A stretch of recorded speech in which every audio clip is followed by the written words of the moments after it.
day eins og vera ber. Okay, okay, okay, okay.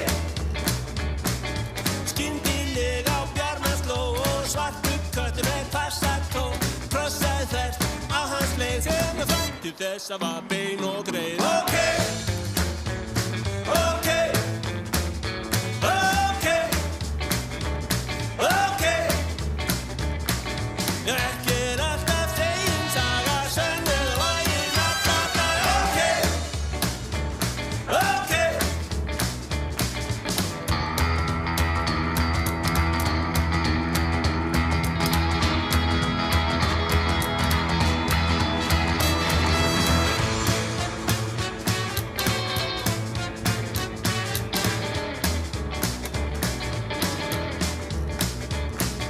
Stundum kvartar hugur heima á ferðalagi himingeim. Út gluggann starði ég á stjörnuþotur víða að sjá.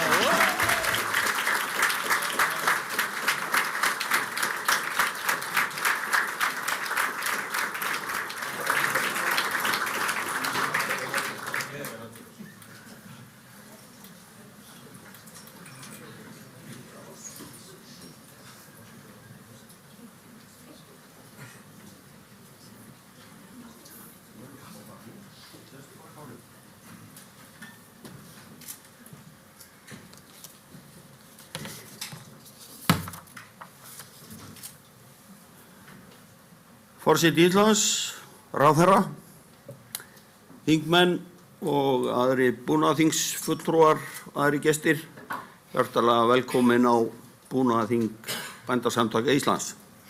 Við erum nú að verða nokkuð hagvön hér á þessu ágæta hóteli, þó að við söknum gamla hótelsins, en það er liðin saga og í þátíð, en við kannski horfum fram á veginn hvernig við viljum sjá íslenskar landbúnað til framtíðar.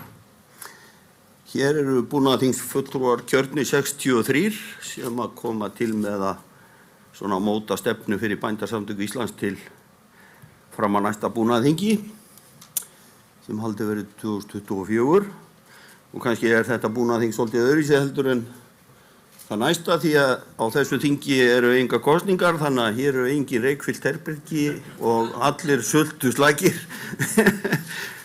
Þannig að ég hlakka til verkefnisins í dag og á morgun. Nú, yfirskrift þessa búnaðarþings er landbúnaður framtíðarinnar og það kannski vísar svolítið til þess hvernig viljum við sjá fyrirsjáanleika til framtíðar í íslensku landbúnaði. Byggt á væntanlegri matvælastefnu, landbúnaðarstefnu og öðrum stefnum ríkisvaldsins og síðan getur bænda til þess að framleiða og standa undir væntingum í þessum ágætu stefnum. En þá er kannski ágætt að fara í sama hljóð og mynd, bæði stefnu bænda og ríkisvaldsins og hvernig við sjáum framtíðina fyrir okkur til lengri framtíðar. Það sem að kannski truflar mig svona í sálinni er svona óvæntar uppákomur eins og við erum að upplifa í núinu með niðurfellingu tolla af landbúnaðarvörum frá Úkraínu sem var nú svona móralslegu stuðningur allavega þegar við gerðum athugasemdir við frumvarpið. En það er kannski að raungerast og allt í einu sitjum við í þeirri stöðu að keppa við tollfrjálsan varning sem að flæði til landsins og það er kannski þessi fyrirsjáanleiki sem að vera svolítið að kalla eftir. Eigum við vona á því að verkalýðshreyfingin geti haft áhrif á tollaumhverfi í landbúnaðarvörum til framtíðar, þar sem að svona allavega í mínu skilningi eigi bændur að redda verðbólgunni. Eigum við ein að gera það? Það er umhugsunarvert. Á starfsumhverfið einkennast að mikilli samkeppni í landbúnaði innanlands og erlendis frá samkeppni sem að knýr framleiðendur til að auka skilvirkni. Ég held að bændur séu búin nánast að hagræða inn að beini og ekki hefur hjálpað þessi stríðsátök í hækkandi aðfangaverði.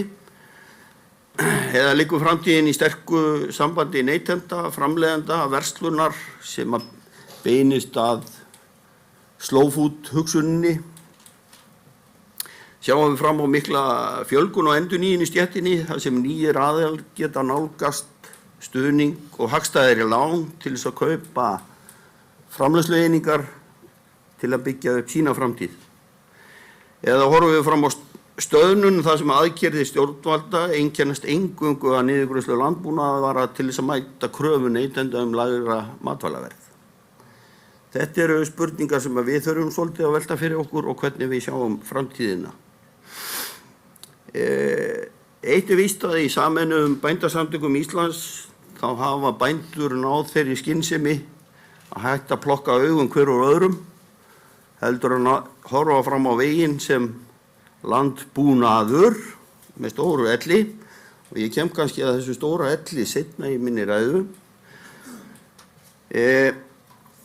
Í stjórnarsáttmálanum í núverandi ríkisstjórnar getið ýmisleg atriði varðandi eflingu landbúnaðar, eflingu garðyrkju, eflingu rannsókna.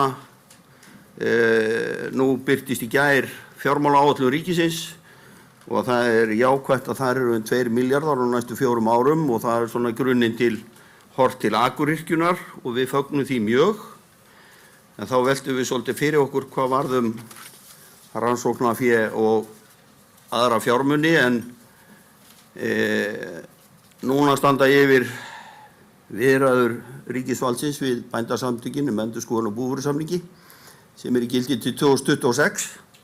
Þannig að þá þurfum við svolítið að vanda til verka og ég hlakka til samtalsins. Við áttum fund í gær, svona þar sem við vorum aðeins að fara yfir svona hvað okkur langaði mest í. Formaður samninganefndarinnar sem sagði að við fengjum ekki alveg allt en sumt. Þannig að ég hlakka til verkefnisins.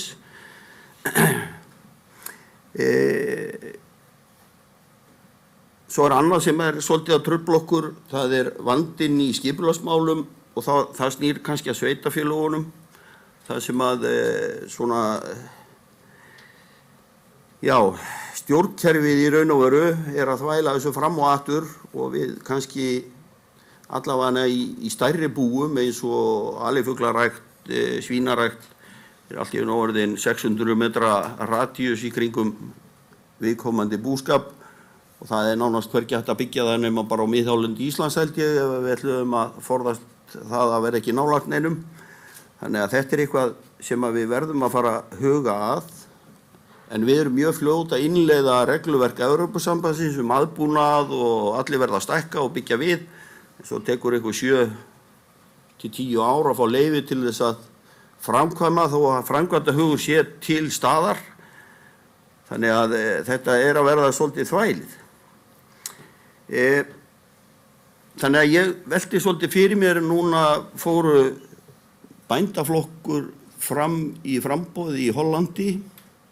þar sem að þeim hugnaðist ekki alveg stefna ríkisvaldsins í loftslagsmálum þar sem átti að raun að vera að hætta allir framleiðslu. Þannig að þeir buðu bara fram bændur til þings og fengu ótrúlega mörg atkvæði og ég velti svolítið fyrir mér komið að því að íslensk bændastétt bjóði fram til þings undir L-listanum, þá þetta bara XL, extra large flokkur til framtíðar og þetta fer að verða dálítið umhugsunarvert hvernig við náum samtalinu og þetta kannski ágætist niður til þeirra þingmanna sem að sitja hér. Við viljum gjarnan áheyrn og árangur landbúnaði til framtíðar. Þannig að lokum þá vil ég þakka þeim sem að hingað eru mættir og eru að fylgjast með okkur á streymi og að sýna landbúnaðinum athygli því að landbúnaðurinn eina grunnstoðum íslensks samfélags, ekki bara í fæðilegu tilliti, heldur þetta gríðarlega mikið byggðamál sem að snýra því að við viljum gjarnan halda blómlegum byggðum í hinum dreifðu byggðum landsins og ekki síður verkefni bænda í bindingu kolefnis gríðarlega mikilvægur því að ég held að við náum ekki árangri nema í samtali og samvinnu við bændur til lengri framtíðar. En að þessu sögðu þá býð ykkur hjartanlega velkomin á þetta ágæta búnaðarþing og nú vil ég að þið rísi úr sætum og bjóði hjartanlega velkomin í ræðupúltið forseta Íslands, verndara bændasamtakanna. Gaman að sjá og gefa tíma í þetta, Guðni.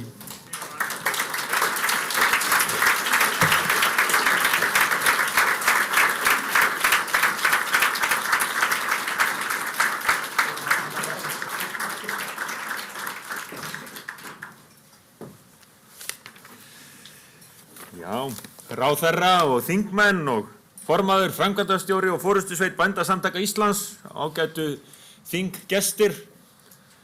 Ég held að hvað sem ég kunna segja hér muni hverfi í skuggan af þeim tíðindum að hér hafi verið stofnaður bændaflokkur. En hyggst þó flytja mitt ávarp eins og ráð var fyrir gert. En alltaf gaman að slá á létta strengi, ég segi það bara til öryggis. Já, ég vona að búnaðarþing verði farsælt og óska ykkur öllum velfarnaðar á ykkar vettvangi. Búnaðarþing skipar enn merkan sess í samfélaginu. Viðburður þar sem bændur ráða ráðum sínum, reyna að átta sig á stöðu landbúnaðar og rýna í óræða framtíð.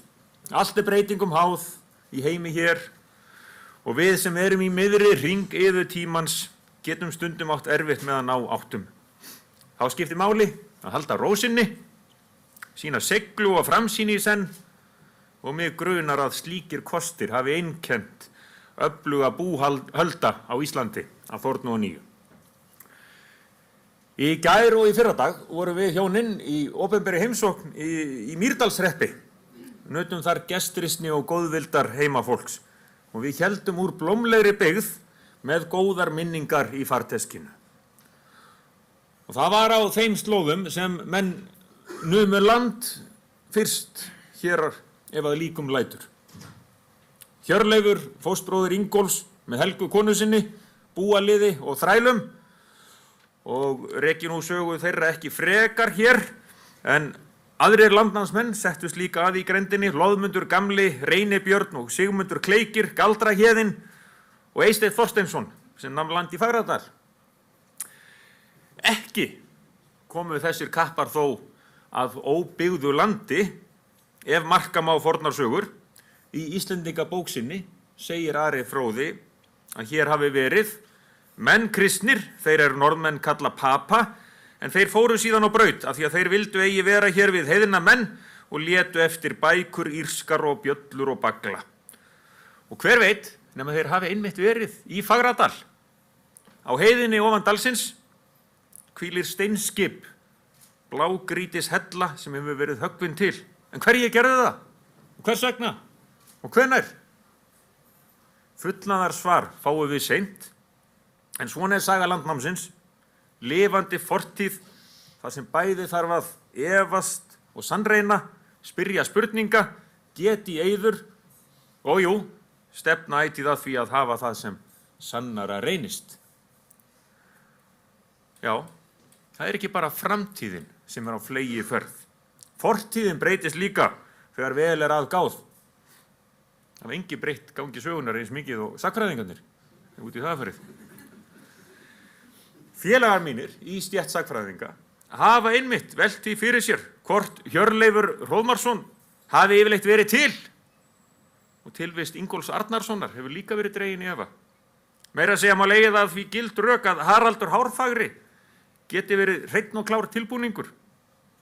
Í það minnsta ekki sá skattaþjösni sem sögur greina frá.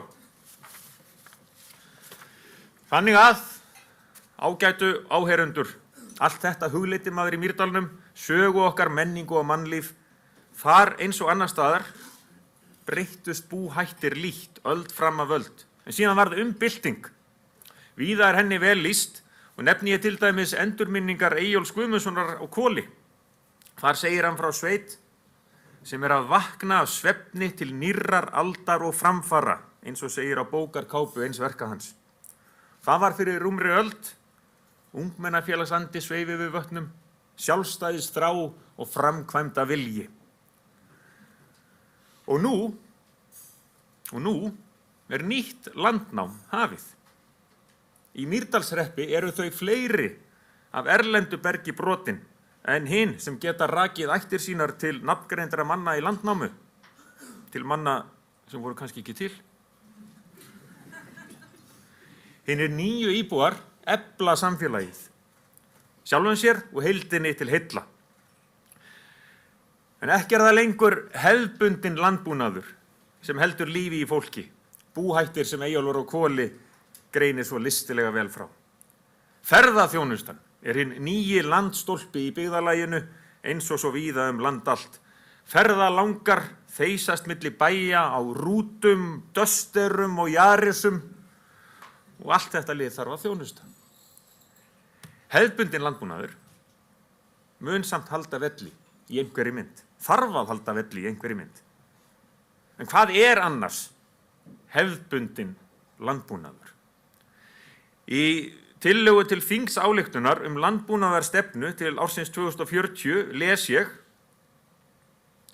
að meginmarkmið hennar skuli vera á þessa lund: að efla og styðja við íslenskan landbúnað þannig að Ísland verði leiðandi í framleiðslu á heilnæmum landbúnaðarafurðum með sjálfbæra þróun að leiðarljósi.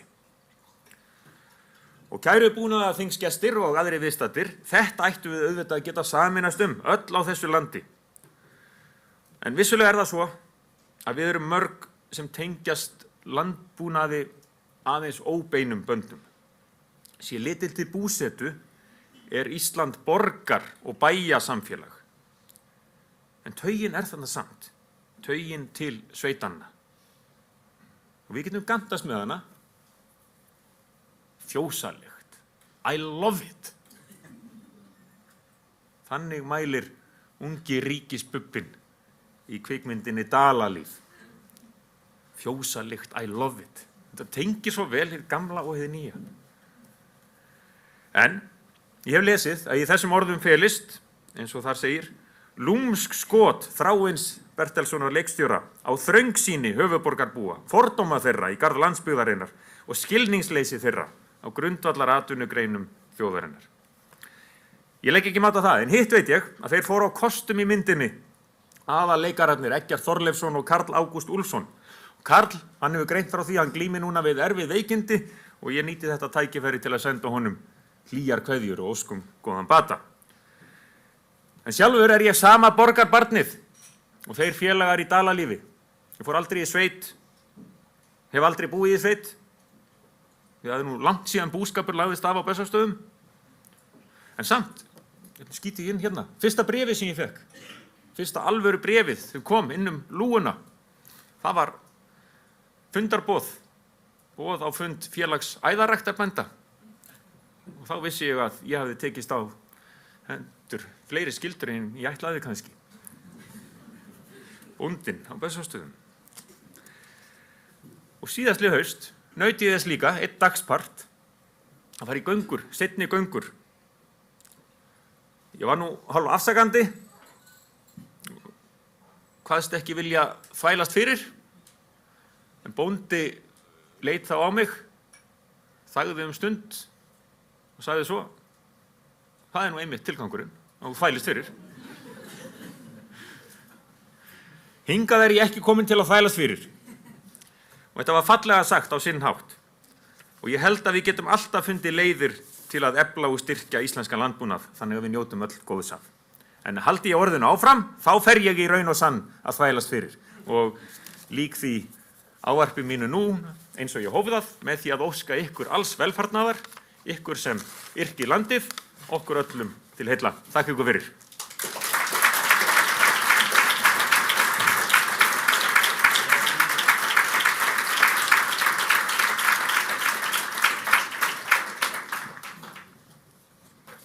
Takk fyrir þetta, ágæti æðarbóndi.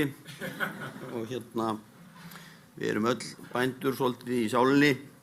En nú tekur til máls matvælaráðherra Svandís Svavarsdóttir, en mér finnst alltaf betra að segja landbúnaðarráðherra á þessari stundu, en hún titluð matvælaráðherra, það alltaf árið skiptu nafn á þessum ágætu ráðuneytum og dálítið villandi, en í mínum huga hún landbúnaðarráðherra, gjörðu svo vel.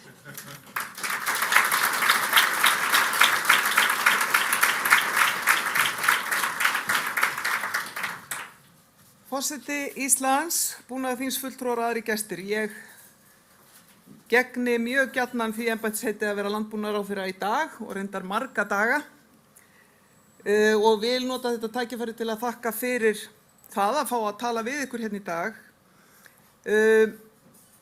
Þetta fyrsta ár matvælaráðuneytisins hefur verið mjög viðburðaríkt og hefur styrkt mig í þeirri trú að þrátt fyrir áskoranir í matvælakeðjunni framtíðin björt fyrir íslenskan landbúnað. Tækifærin munu hins vegar ekki raungerast af sjálfu sér. Það þarf skýra sýn og markviss skref. Að þessu hefur verið unnið síðan matvælaráðuneytið var sett á fót fyrir rúmu ári og nýlega var landbúnaðarstefnu sem hér var áðan vísað til fyrir Ísland dreift á Alþingi. En hingað til hefur ekki verið nægilega skýrt hvert markmiðið með stuðningi við íslenska landbúnað og hver framtíðarsýn íslensks landbúnaðar af hendi stjórnvalda og skiptir miklu máli þegar annars vegar lykilatvinnugrein eins og sú sem hér undir að framtíðarsýnin sé skýrari svo fyrirsjáanleikinn sé meiri. Við finnum ýmis markmið á víð og dreif í lögum, ýmsar reglur landbúnað, alls konar markmiðsákvæði í búvörusamningum, en þessa heildstæðu sýn höfum við ekki haft hingað til. Við höfum líka stigið markviss skref til að styðja við íslenska landbúnað, en á síðasta ári þá var greiddur út sérstakur stuðningur til innlends landbúnaðar upp á 3,2 milljarða króna til að koma til móts við sérstakar aðstæður. Fyrst vegna COVID, en síðan þær aðstæður sem leiddu meðal annars af innrás Rússa í Úkraínu. En ekki nóg með það, því það hefur verið unnið að því að skapa skilyrði fyrir aukna kornrækt á Íslandi. Enda það í raun forsendan fyrir auknu fæðuöryggi þjóðarinnar. Eins og þið mörg vitið þá var verið að kynna fjármálaáætlun ríkisstjórnarinnar í gær og verður svo mælt fyrir henni á þingi á morgun og þar birtist nýlunda í íslenskum landbúnaði.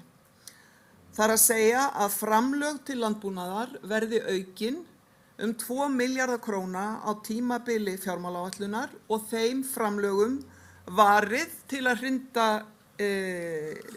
til framkvæmda aðgerðaáætlun aukna kornrækt á Íslandi. Vinna við þessa aðgerðaáætlun var unnin af sérfræðingum í Landbúnaðarháskólanum og þessi vinna var virkilega framsýn, metnaðarfull en raunhæf áætlun sókn og áætlun það hvernig íslenskur landbúnaður getur á þessari öld brauðfætt þjóðina í orðsins fyllstu merkingu. Við vitum að það tekur tíma að byggja upp þessa grein þar sem innviðir eru af skornum skammti. Við munum ekki fá íslenskt bökunarhveiti í búðir næsta haust, en við munum komast þangað. Byltingarkennd tækni í kynbótum plantna verður nýtt til þess að hraða erfðaframförum svo munar. Búvísindafólk við Landbúnaðarháskólann í samstarfi við erlenda sérfræðinga mun nýta erfðavísindi til þess að aðlaga bygg og hveiti að íslenskum aðstæðum hraðar en nokkurn óraði fyrir að væri gerlegt fyrir örfáum árum. Fyrstu kynbótalínur úr þessum nýju verkefnum koma til landsins næsta vor. Fleiri verkefni af þessum toga eru í gangi í íslenskum landbúnaði. Síðasta vetur fundust erfðavísar sem veita vernd gegn riðu og gefa fyrirheit að loka sigur gegn þessum vágesti sé raunhæfur. Ég veit að unnið að því að skipuleggja hvernig unnt sé að nýta þessa erfðaauðlind á sem bestan hátt og ég veit að gott samstarf hefur verið á milli dýraheilbrigðisyfirvalda og bænda í tengslum við þetta mál. Þá innleiddu kúabændur erfðamengisúrval í mjólkurkúm á síðasta ári og þar með voru tekin markviss skref til að auka samkeppnishæfni kúabænda en jafnframt að standa vörð erfðaauðlindir innlendra búfjárstofna. Þau verkefni voru að stórum hluta fjármögnuð af kúabændum sjálfum og afurðafyrirtækjum þeirra og eru til marks þann kraft sem býr í greininni og þá framsýni sem hún býr yfir. Mér skilst að næstu skref séu að gefa kúabændum tækifæri til að velja kyn kalfa fyrirfram og auka þannig ennþá á hagkvæmni í greininni. Þessi verkefni sem ég hef núna talið upp eru öll þekkingarverkefni.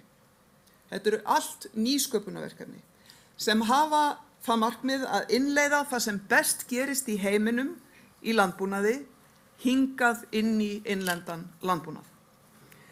En það fleira jákvætt að gerast. Íslenskt lambakjöt fékk upprunavottorð frá Evrópusambandinu á dögunum, nokkuð sem hefur verið unnið að í mörg ár og þannig skipar dilkakjötið okkar sér í hóp með búrgundarvínum, parmaskinnkum og ótal fleiri landbúnaðarvörum í hæsta gæðaflokki. Verkefni nú hlýtur að vera að nýta þetta sem leið til að treysta enn frekar orðspor lambakjötsins sem gæðavöru. Það orðspor er fjöregg landbúnaðarins og það þarf að vernda.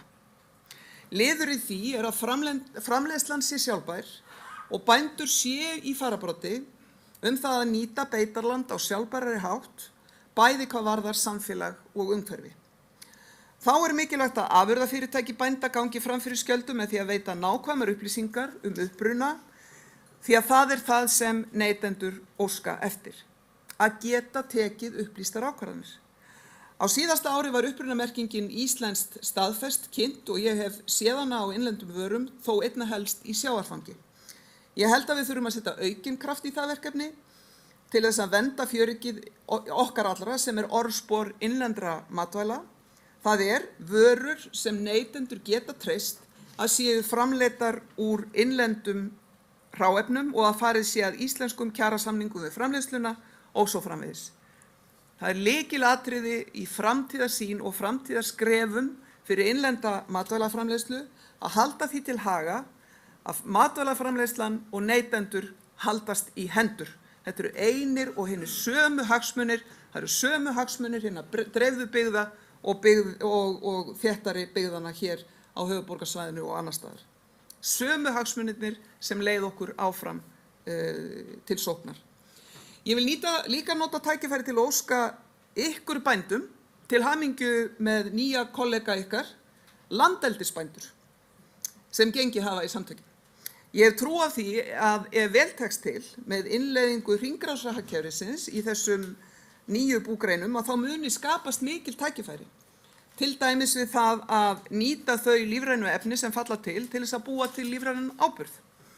Við vitum að það eru margar tæknilegar áskoranir í veginum til þess að líkja eftir þeirri vistkerfisþjónustu sem hafið veitir sjókvíum, auk þess sem endurskoða þar regluverki kringum lagareldi sem heild, eins og bent hefur verið á í skýrslum Ríkisendurskoðunar og nú nýlega Boston Consulting Group.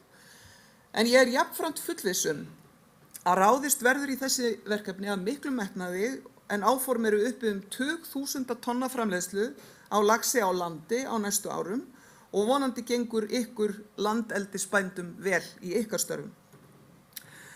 Á fundum mínum með bændum upp á síðkastið, nú síðast í Eyjafirði og þar áður á Mýrum, þá hef ég heyrt beint frá bændum þær áskoranir sem við er að glíma.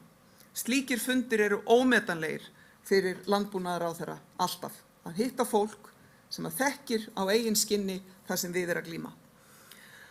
Afurðaverð á kjöti og mjólk, erfiðleikar sem stafa af vaxtastigi og því að það sé erfitt að taka við búum þegar fjárbinding er mikil. Þessar áskoranir eru þær sömu og ég heyri rætt þegar ég sæki fundi landbúnaðarráðherra á alþjóðlegum vettvangi. Það er allstaðar sömu áskoranirnar. Það hvernig tryggjum við nýliðun í grein sem hlýtur alltaf að vera háð því að afkoman sé réttlát. Þar held ég að við þurfum að horfa á það sem hefur gengið vel og það sem hefur gengið síður vel í íslensku atvinnulífi. Það mun ekki leysa þessar áskoranir að hella gömlum vínum á nýja belgi og kalla þau umbætur. Í vetur boðaði ég að ég myndi setja á þingmálaskrá næsta haust frumvarp sem tryggir að íslenskir bændur sitji við sama borð hvað varðar samvinnu og samstarf og kollegar þeirra í Evrópusambandinu og Noregi. Ég tel það mikilvægt þar sem í ljós hefur komið að þessi staða er sannarlega ójöfn. Framleiðendafélög hafa mikilvægu hlutverki að gegna og ég tel að við þurfum skýrar leikreglur þau mál, sérstaklega þegar við erum að horfa til þess að samlög byggist upp í kornrækt á næstu árum. En í grundvallaratriðum tel ég að við þurfum að horfa til þess að fjárfesta í framförum til þess að takast á við áskoranir okkar tíma. Einungis þannig getum við sem lítil þjóð viðhaldið samkeppnishæfni og þar með velsæld til framtíðar. Þetta er og verður áskorun. Við höfum fordæmi úr sjávarútvegi þar sem tekist hefur að halda vinnslum á Íslandi með fjárfestingum í tækni á meðan margar þjóðir flytja út sinn afla óunnin. Það eru miklar tæknibreytingar í farvatninu, gervigreind og róbótavæðing sem mun í vaxandi mæli hellast yfir allt atvinnulíf á Íslandi. Margar þeirra erum við í góðum færum með að nýta okkur, vegna þess að hér á landi er mikill mannauður og við erum vel menntuð og upplýst þjóð. Fjarskipti og háhraðatengingar eru óvíða betri í dreifbýli en hér á landi þó alltaf megi gera betur. Þessir innviðir eru forsenda þess að innleiða lausnir nákvæmnis landbúnaðar hér á landi. Hugsanlega munu bændur í náinni framtíð geta spurt gervigreindar forrit spurninga á borð við Embla. Hvaða orsakir geta verið fyrir hækkuðu úrefni í mjólk í síðasta mjólkursýni? Og fengið svar, sem er áreiðanleg samantekt á bestu mögulegu þekkingu málefnið og á íslensku. Þá verður einnig að huga að því að þau stuðningskerfi sem eiga að styðja við framfarir í landbúnaði virki sem skyldi. Að þau hvetji til fjárfestinga frekar en að binda fjármagn. Þannig stuðlum við að því að við gerum hlutina alltaf betur. Það höfum við gert áður, en stuðningur við landbúnað var áratugaskeið að miklu leyti í því formi að styðja fjárfestingar með aðgengi að þolinmóðu lánsfé, með nýbílastyrkjum, styrkjum til að innleiða nýja heyverkunartækni og svo framvegis.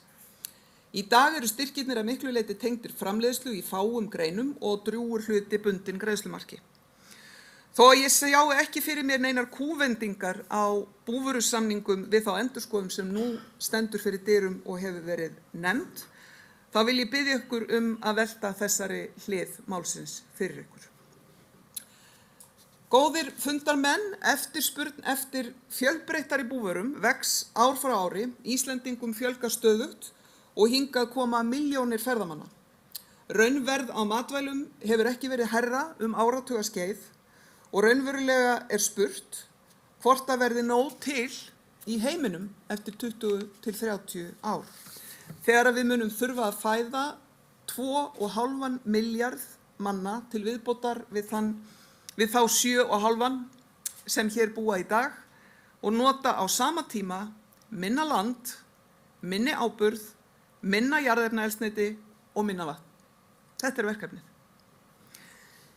Ég er í öllum meginatriðum bjartsýn fyrir hönd innlends landbúnaðar. Við höfum allar forsendur hér á landi, innlenda orku, gnótt af vatni og landrými er mikið. Engin þessara auðlinda er þó óþrjótandi, en þessar grundvallarforsendur eru gjörólíkar því þó sem víðast gerist í heiminum. Það er sagt að sagan endurtaki sig ekki, en að hún rími að minnsta kosti stundum. Ég held að með því að læra af sögunni, læra af því sem gekk vel og því sem hefur síður gengið vel, getum við stigið stór skref fram á við. Þar með er ég ekki að blása í lúðra stjórnlausrar framleiðslu af öllu mögulegu. Þaðan af síður að skattgreiðendur ætli að greiða fyrir það allt saman. Ég er einfaldlega að segja að í grundvallaratriðum verða áskoranir næstu áratuga frábrugðnar áskorunum hingað til. Með það að leiðarljósi að huga að áskorunum nýrra tíma, fæðuöryggi okkar hér og í heiminum, loftslagsmálum og horfa til einföldunar á kerfinu, gagnsæis og skýrleika þess í búvörusamningum á skynsamlegum tíma. Fyrsti fundurinn í endurskoðun eins og hér kom fram var í þessari viku. Ef að þetta heppnast hjá okkur, þá höfum við lengri tíma til að spyrja okkur hvernig við sjáum fyrir okkur stuðning við landbúnað eftir að búvörusamningar renna sitt skeið á árinu 2027. hvernig framtíð viljum við sjá? Forsendan fyrir því að við getum í sameiningu skapa bætt skilyrði fyrir landbúnaðinn er frumkvæði bænda til framfara. Krafturinn og frumkvæðið þarf að koma frá bændum. Þetta á við í öllum búgreinum og sérstaklega þau ykkar sem hyggja á að taka þátt í að byggja upp kornsamlög en að mörgu þarf að hyggja á næstu mánuðum til að vera reiðubúin til að sækja styrki fyrir kornþurrkstöðvar á næsta ári og næstu árum. Það getur enginn gert nema þið. Góðir búnaðarþingsfulltrúar, ég óska ykkur velfarnaðar í þingstörfunum næstu daga og ekki síður við bústörfin þegar heim kemur. Takk.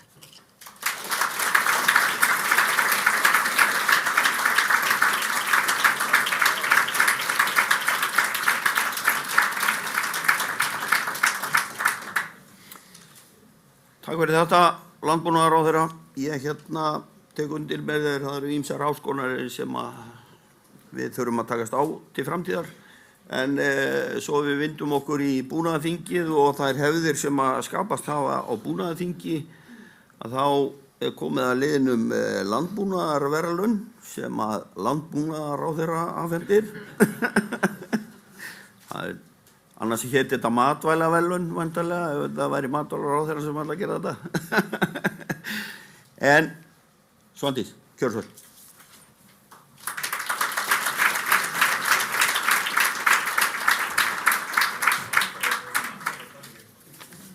Já, hættum þessu matvælatali hér, segir einhver. Ég ætla að halda hérna smá landbúnaðarræðu landbúnaðarverðlaunin. En ráðherra landbúnaðarmála, hvaða nafni sem að hún eða hann hefur nefnst á hverjum tíma, hefur veitt landbúnaðarverðlaunin frá árinu 1997 og þar af leiðandi verða þau núna veitt í 25. skiptið. Og í ár þá var sú nýbreytni að í fyrsta skiptið þá var óskað eftir tilnefningum til landbúnaðarverðlaunanna með auglýsingu í því góða og víðlesna blaði Bændablaðinu og bárust 6 tilnefningar.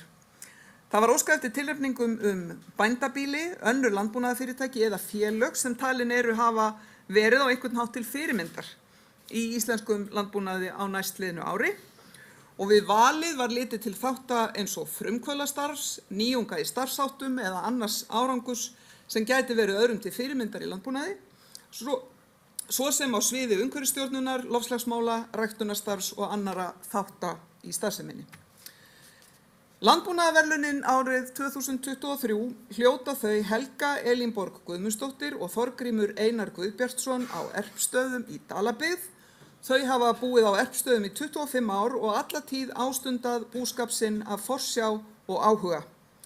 Á þessum árum hafa þau elt búið verulega, aukið ræktað land, fjölgað kúm og framleiðslu afurða, auk þess hafa þau stundað fjölbreytta starfsemi á bænum. Má þar nefna að þau voru meðal fyrstu bænda sem gerði samning við Vesturlandsskóga skógrækt á bændabílum. Árið 2008 var byggt nýtt fjós og hófst þá heimavinnsla afurða árið eftir. Á Erpsstöðum er nú tekið á móti þúsundum ferðamanna á ári hverju sem geta kynnt sér íslenskan landbúnað og bragðað á vörum sem framleiddar eru á bænum undir vörumerkinu Rjómabúið á Erpsstöðum. Hjónin hafa einnig árabil tekið á móti nemum í starfsnám frá landbúnaðarháskólum í Evrópu og tekið virkan þátt í félagsstörfum, svo sem með setu í sveitarstjórn, stjórnum búnaðarfélaga og þátttöku í öðrum samtökum í nærsamfélaginu.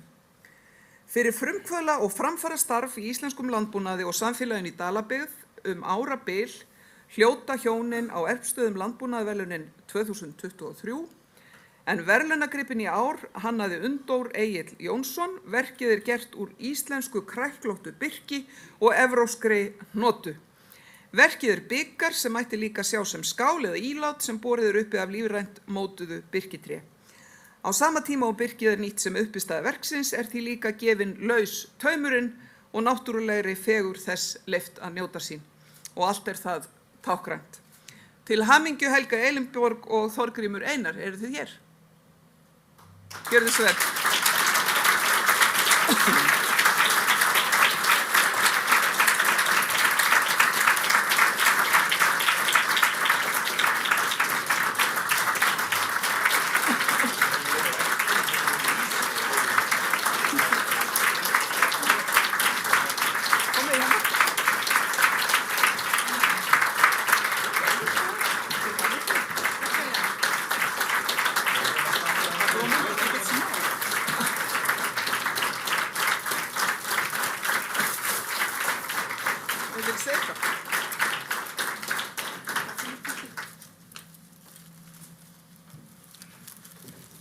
Forseti Íslands, ráðherra, samstarfs, fólk og félagar.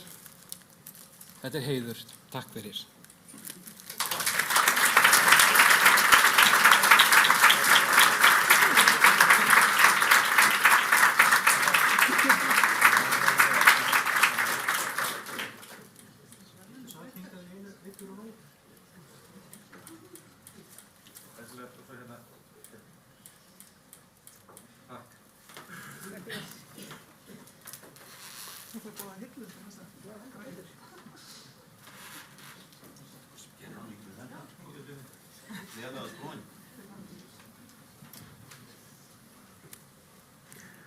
Veldi fundið, ágæti ráðherra, þau hefur þetta svo sannarlega skilið, það er mjög gaman að koma að Erpsstöðum.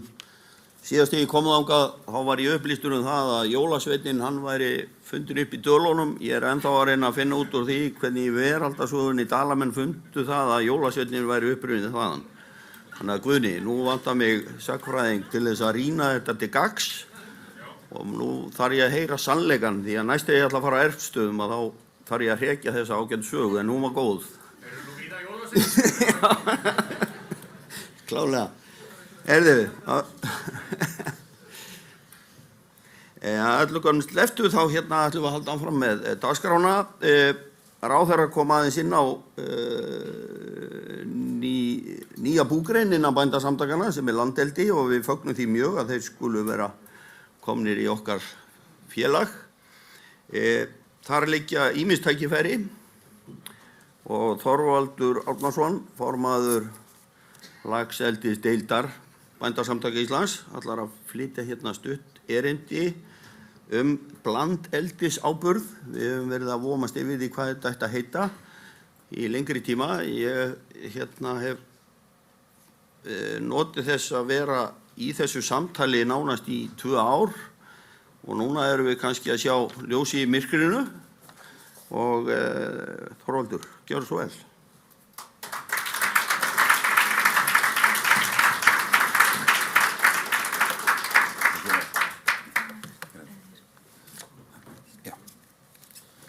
Fyrirgefðu, hvað íti ég þetta? Þessu, til hliðar. Góðu gestir, forseti Íslands og aðrir viðstaddir. Góðan daginn, Þorvaldur heiti ég og er verkefnastjóri hjá Landeldi HF. Mitt verkefni þar er þar sem ég ætla að kynna fyrir ykkur ásamt því hvert við erum komin með það verkefni eins og staðan er akkurat núna. Eins og Gunnar myndist á hérna rétt á hann, þá er blandeldisáburður eitthvað sem við höfum verið að horfa á. Það er nú reynda þannig að hérna innan raða landeldis eru við 2 sem eru miklir svona áhugamenn orðaleiki, orðasmíð. Eitt af því sem kom upp í okkar samtali sem sagt milli mín og míns yfirmanns var það svona þegar við horfum á hvaða hráefni við erum að hugsa að nota í þetta. Annars vegar og hins vegar þeirra staðreynd er að þessari mögulegu væntanlegu afurð er ætlað að vera einhvers konar vítamín fyrir jörðina. Þá datt okkur í hvort ættum við bara að skýra þetta skítamín. En þarna er allavega að sjá því tölvugjara mynd af stöðin okkar og þar sem við hyggjumst reisana þarna vestan við Þorlákshöfn. Og það er ástæðan fyrir því að við ákváðum byggja stöðin og þarna er einfaldlega svo að þarna eru landfræðilegar aðstæður bara með hreinum ólíkindum fyrir svona starfsemi. Við erum þarna með jarðhita sem að dregur úr orkuþörf. Við erum með borholusjó sem við borum bara eftir honum og nýtum hraunið undir okkur sem náttúrulegan sandfilter og upp kemur sjór sem að er svo hreinn að þeir sem að hafa komið og skoða þetta hjá okkur þeir hreinlega bara grípa andan á lofti. Þarna erum við líka með Selvogsstrauminn af því að ferskvatn þarf, en hann grípum við bara nokkur metrum áður en hann pompar út í sjó og nýtist þær ekki neinum, svo við erum ekki að taka neitt sem neitt annar getur notað. Og þetta er eiginlega bara þegar allt er talið saman sko, þá allar aðstæður þarna eru bara hreinlega úr eins og einhverju Harry Potter ævintýri sko. Það er reyndar, talandi það, þá hún reyndar ástkær móðir mín vill meina að hans nafn ætti að útleggjast á íslensku sem Haraldur Pottormur, en hann kannski unnið svo. En allt svo. Bara smá landeldi, við erum nýtt félag, stofnum að 2017. tryggðum okkur seiðastöð í Öxtalæk og Hveragerði, þar sem við ölum seiði upp á 70-80 grömmum og þá var líka samið prógnarkaup, Benchmark Genetics. Seiðaframleiðsla hófst 2021 og árið 2022, nánar tiltekið í apríl í fyrra, fluttum við fyrstu seiði í fulleldisstöðin okkar við Þorlákshöfn. Og núna síðar á þessu ári áætlum við fyrstu sölu afurða. Svoleiðis að við erum komnir vel á veg, við erum með nálægt 1 milljón fiska í fulleldisstöðinni og eitthvað 2 milljónir seiða líka. Þannig að við erum byrjaðir. Þarna sjáum við síðan tölvugera yfirlitsmynd af þeirri uppbyggingu sem við ætlum að fara í. Inn í rammanum er sem sagt einn fasi. Stöðin er byggð upp í 6 fösum og sem við sjáum þarna fyrir neðan er hver fasi telur 7.200 tonn og við áætlum að vera búnir að þessu árinu 2028 og verðum þá komnir upp í fulla framleiðslu sem að mun telja 52.000 tonn af laxi á ári. Og þá náttúrulega vaknar óhjákvæmilega sú spurning, hvað í ósköpunum eigum við að gera við alla þennan skít? Og það var okkur til haps að vinir okkar hjá Matís tóku saman stóra og ítarlega skýrslu þar sem að kortlagðir eru möguleikar á endurnýtingar möguleikum lífræns úrgangs á Íslandi. Þar kom fram að fiskimykja með tilliti til næringarefnainnihalds er mjög vel nýtanleg til áburðargerðar ef að það er bara fundin einhver leið til að safna henni saman, hvað við höfum nú tækifæri á að gera. Þar kemur líka fram að til þess að hámarka næringarefnainnihald væri betra blandinu við búfjárúrgang og þannig erum við komin bestu samsetningu næringarefna til mögulega áburðargerðar. Innan raða okkar hjá Landeldis þá líkt og ég nefndi, þá höfum við gaman því að orðasmíð og tengdum greinum og minn yfirmaður sem sagt pakkaði þessu mjög snyrtilegin þegar að smíðaði saman hugtakið visthæfing Landeldis sem okkur finnst góma og grípa tilgang þessa verkefnis mjög vel. Á ensku er það síðan terraforming aquaculture, terra þýðir jörð, svoleiðis að okkur fannst þetta mjög kúl. Konceptið virkar í mjög grófri mynd svona. Þetta er sem sagt eldiskerið okkar. Inn í það höfum við hannabúnað sem að fangar sem sagt allan úrgang, fóður, leifar sem er ekki greipnar í kerinu og eins dauðfisk. Allt þetta er síðan veitt í gegnum tiltekna ferla og í mjög grófri mynd þá er þetta pælingin. Þetta er það sem okkur dreymir að gera.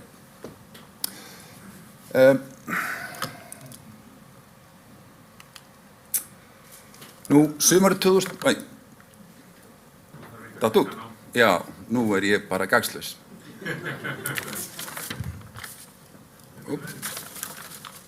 Nú.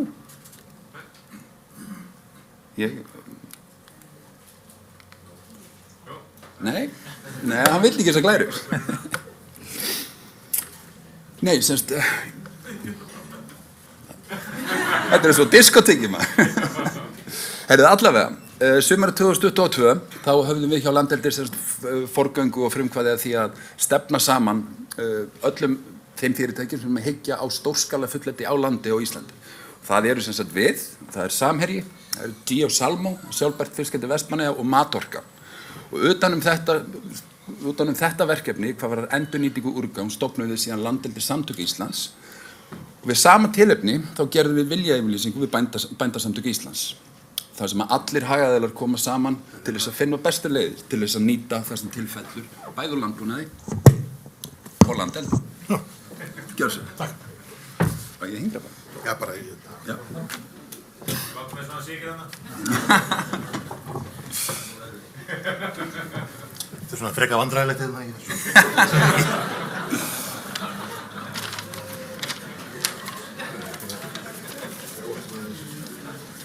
Við öndum bara með nefina með hann. Nei. Rúsalega gaman að þessu.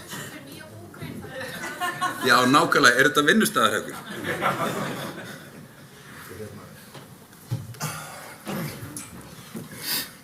Gekk svo mikið að skýta á hengið. Já, örugglega. Þetta er...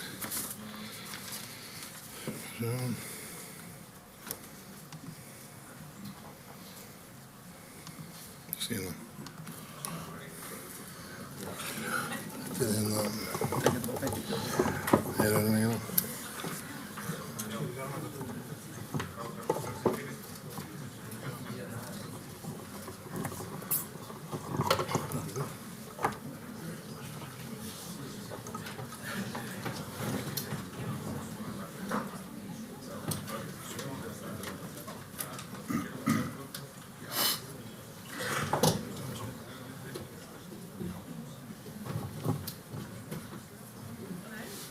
Svona, ekki svona.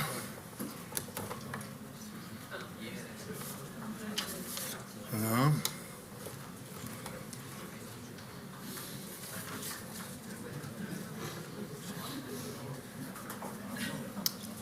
Þetta promising. Promising. Ok, Sorry. það var bra. Kom. Já.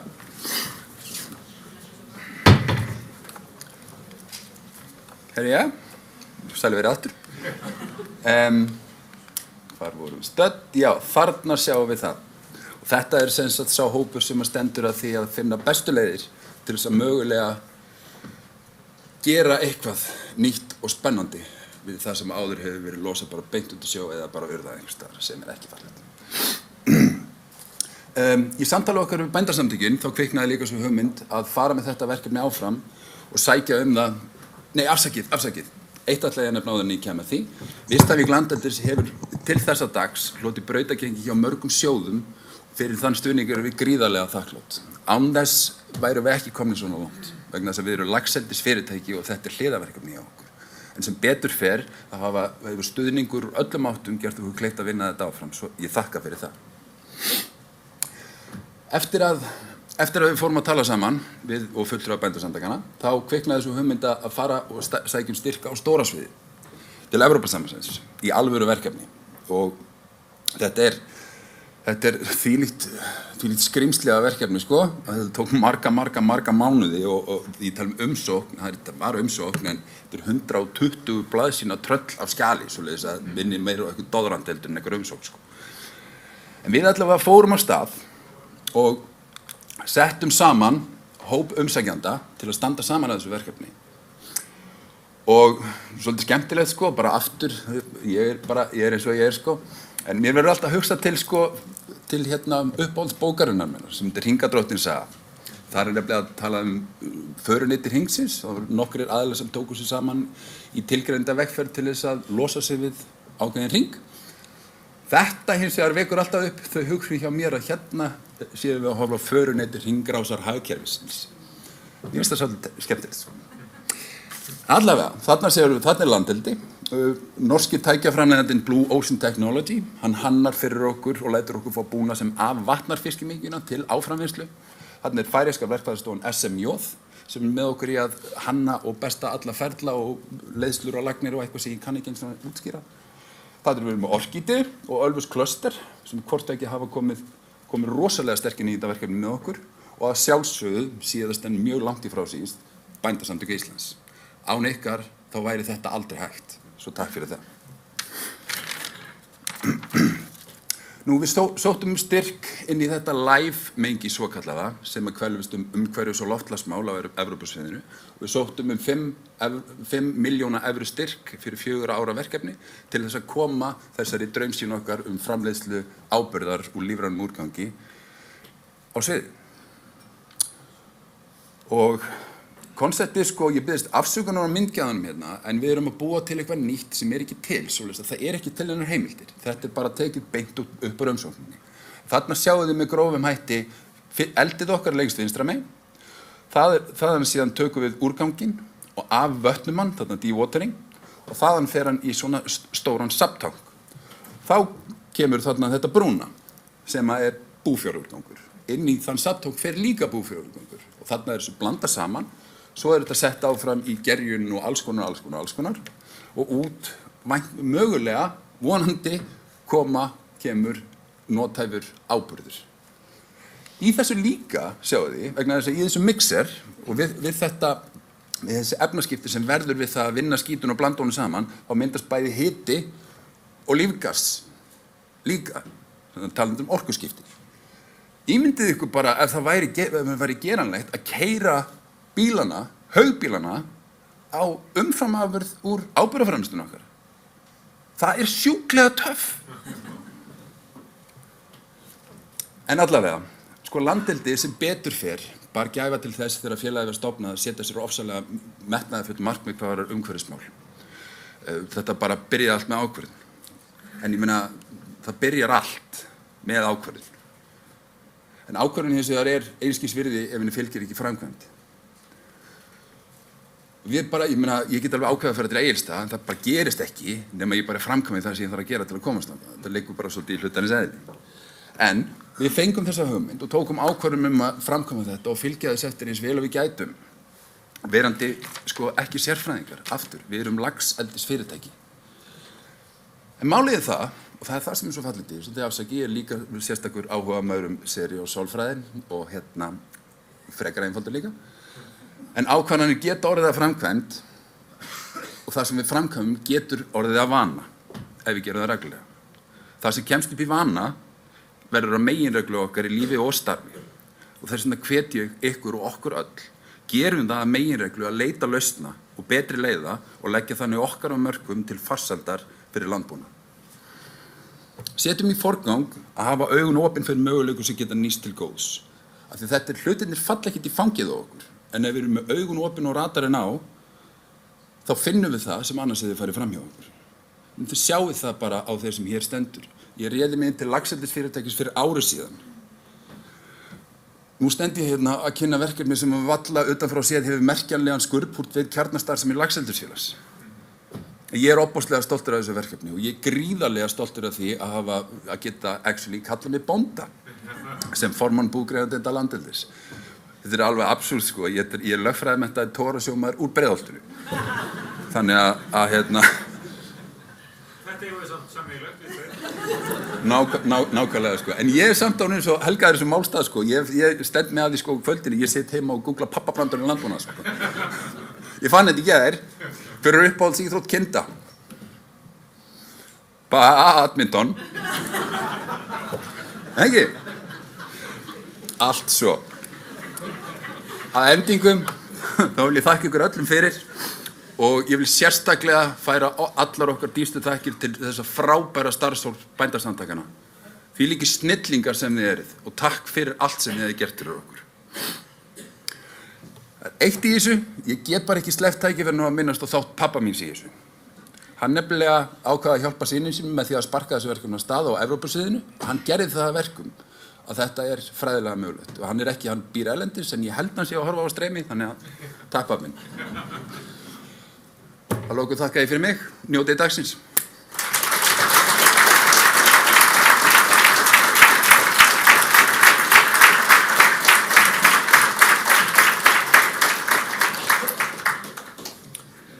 Takk fyrir þetta, Þorvaldur. Þetta er gríðarlega spennandi verkefni og talandi hringrásarhagkerfi og lausnir í úrgangsmálum, áburðarmálum og alls konar málum, loftslagsmálum og ég veit ekki hvað. Þannig að ég held að við leysum þetta allt saman á einu bretti.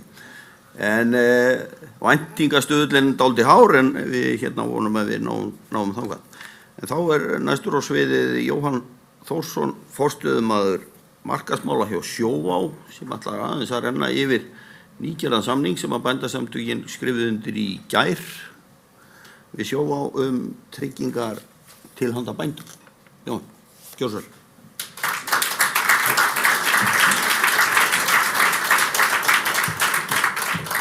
Sæl veriði. Jú, þetta virkar. Svona, já. Forseti, ráðherra, hún er nú reynda nýfarin. Fulltrúar Búnaðarþings. Takk kærlega fyrir að bjóða mér að koma hérna og tala við ykkur. Það er nú svolítið sérstætt að ég sé hérna, ég er úr Keflavík. Það er nú alltaf erfiðara, það er vandfundinn staður á landinu sem lengra er í næsta sveitabæ. En ég er allavega mjög þakkláttur og stoltur að fá að standa hérna fyrir framan ykkur og tala aðeins um Sjóvá. Það vil nú reynda líka þannig til að ég veit mjög lítið tryggingar actualt. Ég er markaðsstjóri og sé svolítið vörumerkið. En við erum hérna, ég ætla að segja ykkur aðeins frá Sjóvá. Hver við erum í dag og fyrir hvað við stöndum og svona. Þetta er svolítið erfitt slott, síðasti ræðumaður fyrir hádegismat, en ég vona að þið þraukið með mér í gegnum þetta, ég er sjálfur orðinn svolítið svangur. Ég ætla að segja ykkur bara aðeins frá Sjóvá. Fyrirtækið er stofnað 20. október 1918. Við erum því orðin rúmlega 100 ára og er stofnað sem Sjóvá Tryggingafélag Íslands. Þetta er stofnað utan eitt skip að mig minnir sem ég man nú ekki hvað heitir. Það væri flott til að ef maður ætlar að líta vel út í augum sagnfræðingsins. Hjá Sjóvá eru 190 starfsmenn í dag og við erum með útibú allt land og þið sjáið hérna næstu mynd. að útibúin eru svo sannarlega allt land. Í útibúinum líka svolítið svona landsbyggðarbragur, svo ég leyfi mér að segja það. Náttúrulega frábært útibú í Keflavík. En svo eru útibú annars staðar sem þú kemur inn og það svona, þú þekkir fólkið sem vinnur þar, það heitt á könnunni, við erum ánægð að fá okkur. Mögulega stendur í skrappi klippingu, kemur aftur eftir 20 mínútur. En í hverju einasta útibúi Sjóvá hefur fólkið aðgang að þeim 190 sérfræðingum sem vinna hjá okkur. Þannig að þú færð á hverjum einasta stað sem merktur á kortinu, færðu sömu þjónustu og sömu sérfræðiþekkingu. Hérna kemur leiðilegasta glæra dagsins. Þetta símanúmer Sjóvá. Ég er líka svolítið að byggja upp, ef ég byrja með nógu lélega glæru þá allt sem eftir kemur skemmtilegra. En ég set símanúmerið á sér glæra því að við erum svolítið stolt af þessu símanúmeri. Ef þið hringið í númerið þá ykkur svarað hratt og þið fáið frábæra þjónustu sem við erum bara svolítið montin af. Ég ætla að segja ykkur eina sögu einmitt af símtali og sauðkindum. Það hringir starfsmaður frá útibúi okkar á Ísafirði í fólk sem í tryggingu hjá okkur, bændur, og bara svona að fara yfir kjörin. Við köllum þetta frumkvæði símtal. Þessi viðskiptavinur var ekkert að biðja þetta símtal. Það bara svona við skulum aðeins fara yfir kjörin. Og þá kemur í ljós að fólkið sem býr fyrir vestan var að kaupa sér fasteign á Suðurlandi og starfsmaðurinn segir þá, já, á eftir að fasteigna skoða það. Já, hann hringir þá á Selfoss, útibúið þar fer fólk á stað og skoðar fasteignina, kemur hann í tryggingu og svo spyr hann eitthvað meira sem við getum gert fyrir ykkur þegar hann hringir aftur, þetta tekur náttúrulega stundum svolítið tíma. Kemur í ljós að hafi verið keyrt á svolítið að sauðfénu þeirra og þau séu ekki með nógu stórt bú til þess að Vegagerðin láti þau fá skilti til að vara við kindum. Þá hringir hann í útibúið í Borgarnesi, þar sem að okkar helstu sérfræðingar í bændutryggingum eru. Og þar aðili sem segir, herðu, þetta ekki nógu gott, gengur yfir götuna þar sem Vegagerðin og fær upplýsingar hvernig svona skilti eru búin til, lætur búa til skiltið og senda þessu fólki, þessum viðskiptavinum. Ég held reyndar að þeir sem prentuðu skiltið hringdu líka í þessa viðskiptavinu og spurðu, Sjóvá að gera eitthvað grín í ykkur? En það var ekki raunin. Og þetta saga af bæði símanúmerinu, Sjóvá, sauðkindinni og þessari þjónustu sem við erum svolítið stolt af að geta veitt. Fyrir þetta höfum við fengið verðlaun íslensku ánægjuvoðarinnar 6 ára röð. Ég sérstaklega stoltur af þessu. Gaman að standa hérna sem fulltrúi fyrirtækisins þar sem að aðal markmið allra sem vinna þar að veita eins góða þjónustu og hægt Ég sýsla með vörumerkið flesta daga, ekki tryggingar og það svolítið sagt að vörumerkið ekki það sem þú segir að það sé, heldur það sem aðrir segja vörumerkið sé, sem sagt hvernig fólk talar almennt það. Og í gær, þegar ég var að undirbúa þetta, þá kom þetta upp. Þetta sem sagt viðskiptavinur okkar sem situr í umsögn á Google í gær og segir nice people work here. Mér finnst það frábær umsögn, stutt og hnitmiðuð. Vissulega sönn. Við höfum verið fyrirtæki ársins síðustu 5 ár í röð. Ég best veit erum við eina fyrirtæki í landsins sem hefur náð þessum árangri síðustu 5 ár í röð. Ég set þetta hérna upp á skjá aftur af því ég vil tengja þetta við símanúmersglæruna fallegu. Þegar þið hringið inn í Sjóvá, þá getið þið treyst á það að starfsmenninni séu ánægðir, enda þetta mæling á ánægju starfsfólks.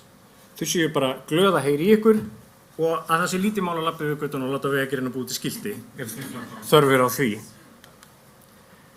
Hérna aðeins framrúðuplásturinn sem hérna hægra megin. Hann í þessum skemmtilegu pókum sem þau eru með ásamt súkkulaði frá Sjóvá.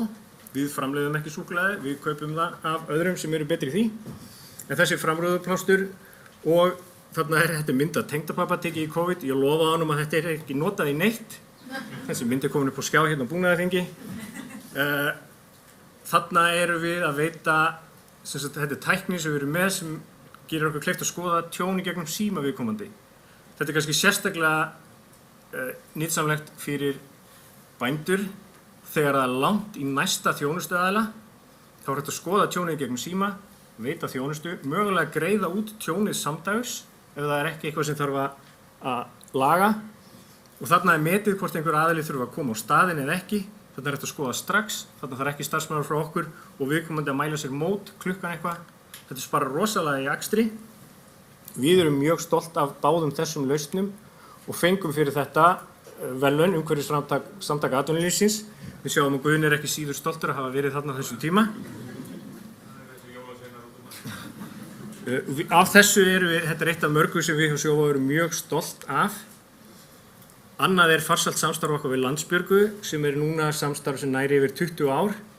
Við styrkjum þau búnað og tryggjum björgunarsveitina og eins og við höfum tekið eftir nýlega þá erum við Íslendingar mjög heppin að hér svona sveit sem fer þegar að Íslendingar þurfa á henni að halda. Við erum að afhenda Slysavarnafélaginu styrk upp á 142,5 milljón til að aðstoða við að smíða björgunarskip. Ef allt gengur þá fáum við hér hljóð og mynd. Ég veit ekki hvernig þetta stillt, mögulega fáum við bara mynd sem raunin. Þarna Örn hjá Landsbjörgu, Örn Smárason, hann að útskýra og þakka fyrir þennan styrk. Hann að segja að þetta stórbæti aðstöðu Landsbjargar og sjó, stytti björgunartíma helming. Skipin og það sem við erum að vinna með núna oft hannað og aðbúnaður hannaður 1960.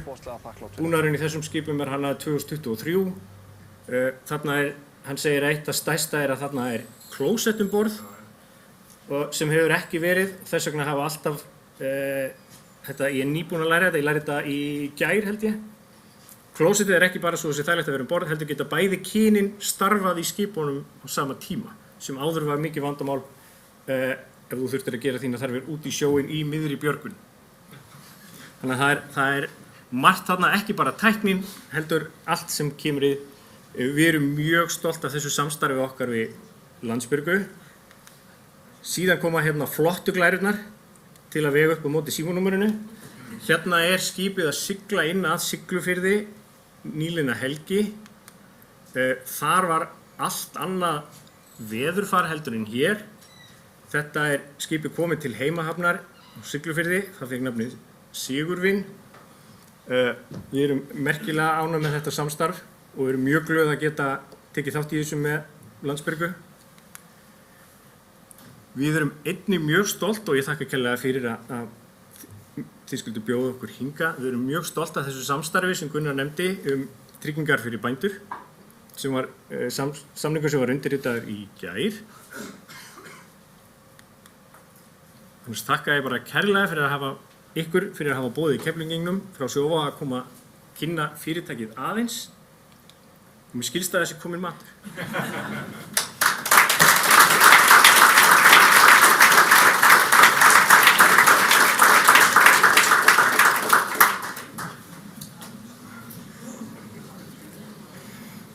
Takk fyrir þetta, Jóhann.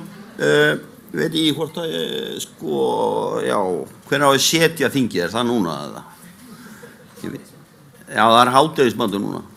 En ég fekk hálfgett flashback að því að svo maður fari nú í sagnfræðina þá ég fyrrverandi gjaldkeri í Slysavarnafélagsins Landsbjargar og þegar við störfuðum saman, ég og Jón Gunnarsson, sem heilmikið umræðin í dag, þá keyptum við þessi gömlu björgunarskip sem við settum hringinn í kringum landið á sínum tíma. Þannig að maður fékk mikla nostalgíu að nú loksins búið þetta að raungerast það sem okkur dreymdi alltaf hér í gamla daga.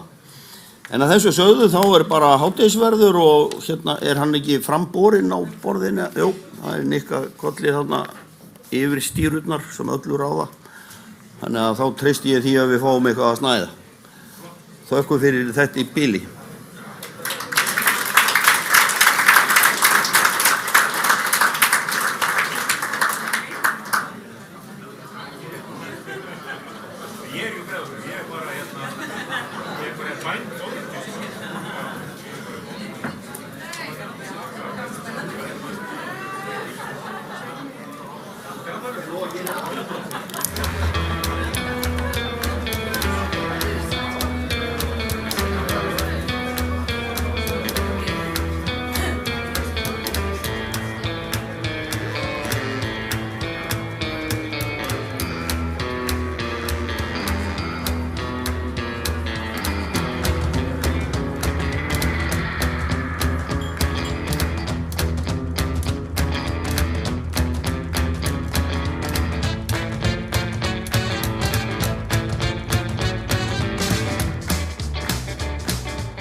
eins og vera ber. Ókei, ókei, ókei, ókei.